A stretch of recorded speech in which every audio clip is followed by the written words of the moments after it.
A crazy Karen thinks a person who is speaking in Hebrew is a terrorist. So I am a 14-year-old working as a cashier. So I clock in for work, like any other day. I do the usual things as a cashier would: check customers out and bag their groceries. A girl says hello to me in Hebrew. I am Jewish and understand a little of the language. I responded to her in Hebrew if she knew how to speak English. She responded yes, but not very well. An entitled Karen comes up to me and yells, excuse me, how is this allowed? I responded asking her what's wrong. The Karen points her finger to the girl. I gave the Karen a weird look of confusion. The girl who was being pointed at didn't understand what was going on at the time due to her not understanding much English. I asked the Karen, I am not sure what you mean. The Karen yells, she's a terrorist. You're letting her just walk around? She probably has a bomb in her bag as we speak. At this point, I am in total shock. I said, ma'am, she is not a terrorist. I am going to have to ask you to leave the store if you continue this behavior. The Karen responded, really? You're gonna tell me to leave and not her? At this point, my coworker finished bagging the girl's groceries and she starts to leave. The Karen yells, hey, get back here. Freaking terrorist. I want to speak to your manager. The Karen's kid tells his mom to please stop and that he wants to go home. The mom looks at her son and says, no. I want to show you what happens to a terrorist. My manager made his way to the scene and asked what seems to be the problem. The Karen tells my manager of how rude I am to her and that I've been screaming at them. At this point, other customers came to my rescue and refuted the Karen's statement that I was being a professional. My manager told the Karen, I see. Ma'am, I am gonna have you leave the store. You have nobody to support your claim and you have been extremely racist to a customer just minding her own business. The Karen shrieked, what? How dare you? I am never coming back here again. Come on, kid, we're out of here. Don't ever end up like these people. This was the craziest encounter I ever had with a customer and a Karen. I cut off my depressed friend and it has been the best decision I've ever made in my life. I used to have this friend I'd known since high school. We did everything together and I used to think we were really close. She'd had depression for as long as I'd known her, but it only started worsening once she entered college. And when it did, I bent over backwards to try and help her. Came over to her house several times a week to clean up the place.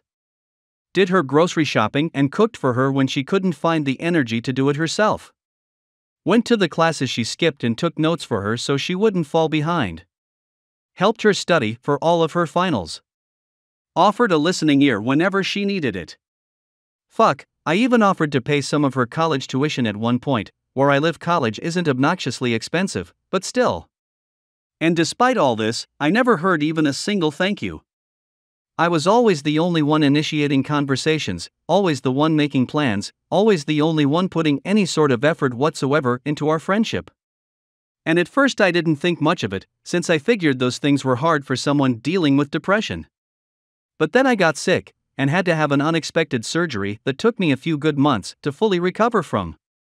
It took a huge toll on me, both emotionally and financially, and fucked me over in ways I can't even begin to explain. I stopped initiating conversations during all these months, and guess what? My friend didn't try to get in touch even once. Not a hospital visit. Not a phone call. Not even a 2-sentence text to ask me how I was or wish me a speedy recovery. Nothing. She knew about my situation and about the surgery, and she just ghosted me completely. For several months, as if our friendship of 6 years plus had never even existed. And when we eventually met again in person, she just tried to pretend it never happened. No apology, no explanation, absolutely nothing. That was when I finally realized just how one-sided our entire relationship was. I'd spent a whole year doing everything in my power to make sure my friend felt loved and supported, often at the cost of my own time, money, and resources. And for what? For a leech who couldn't even be bothered to check up on me even once at the time I needed it most? For our next story, Am I a jerk for asking my daughter to pay us back for a swimming pool? For context, 4 years ago, when my daughter was 12, she desperately wanted a pool. She said that all of her friends had pools and she was the only one who didn't have one, plus she loved swimming. She insisted that she would use it daily in the summer. My husband and I could afford one, but as I'm sure some of you know, pools are very expensive and neither of us really like swimming, so we wanted my daughter to understand the cost she was asking for. We made an agreement that we would install a pool, but that once she was old enough to start working, she would pay us back for half of it. She quickly agreed. Well, flash forward to now. She's 16 and just got her first job, and now she wants to save up for a prom dress she really likes. I reminded her of our agreement about the pool and she no longer wants to uphold her end of the agreement. I insisted, threatening to take away phone and car privileges if she doesn't pay her father and I back. Now, she won't speak to me. My husband is agreeing with her, saying that we can't have honestly expected a 12-year-old to keep her end of the agreement. For me, this isn't even about money, it's about teaching my young daughter the right morals to live life with. I don't want her to think she can just go around making deals for her benefit and then just not upholding them. Am I an asshole? For our next story. I told my horrible cousin I wouldn't be the maid of honor and I don't feel bad about it. I have a cousin with whom I had a remarkably close relationship to the point that we were like sisters. That all changed when she was responsible for incidents that to this day made me reconsider our cousin-sister relationship. In 2012, when I was 16, she gave me a strong relaxer that caused me to cut off 14 inches of hair. For context, I used to relax my hair and it was always soft or regular since I have fine hair. Her reasons?